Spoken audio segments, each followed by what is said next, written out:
All right, I promise you it's still draft night. I didn't fall asleep and didn't forget to record all the other reaction videos. Don't look outside that window. Don't see the sunlight coming in. It's still Thursday night. So the San Francisco 49ers stayed put at 3 after, well, trading up to get to that spot with Miami. And they took Trey Lance from North Dakota State. And I have a couple concerns there. Obviously, Trey Lance, one-year starter, played one game this past season. It's basically just an exhibition game played almost entirely for him and for some of the other players they have, because they do have a couple prospects there. They are the powerhouse of the FCS. And Lance, playing in this great FCS program that's expected to win every year, played in a very similar situation to kind of what Mac Jones had at Alabama, where you're playing with players who are better than all the other guys on most of their teams. You're getting the top recruits that are going to FCS programs, the same way Alabama's getting top recruits going to FBS teams.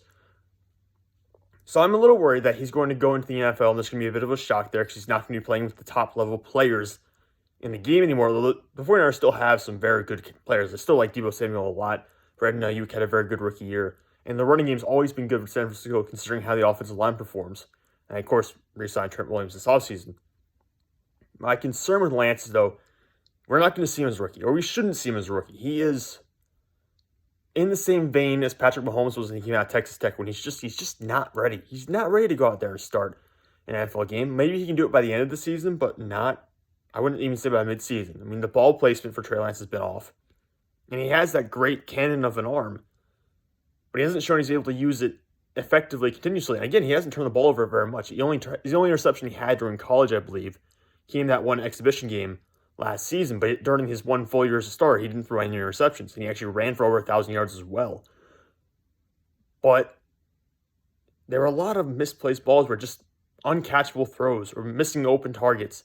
The small windows you're expected to hit in the NFL, every quarterback has to hit those small window throws. Trey Lance didn't show that he could do that consistently while at North Dakota State, so I'm a little concerned about that and how that will transition. Now, a full year serving as the backup, Jimmy Garoppolo, working with the team, working with the quarterback's coach, that could change quite a bit. And that's what obviously you're betting on here. I mean, look at Josh Allen. It took 3 years or 2 years, but Josh Allen now is an MVP level candidate. And he's performing great. He's been great for both of them. He's the reason why they are going to be one of the Super Bowl favorites this year. So they're hoping for something like that with Trey Lance. But you have to realize, if you're Kyle Shanahan, and the clock is starting to tick here a little bit because you've had a bunch of losing seasons, and you did make it to the Super Bowl 1 year, so you know the potential is there. But you've had a bunch of losing seasons now. Trey Lance is maybe 2 years, 3 years away from being a starting level quarterback. So you're just going to roll with Jimmy Garoppolo this year, the entire year.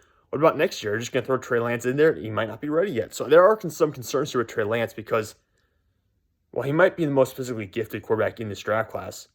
That's a long way to go before he gets to the level of being a starting NFL quarterback.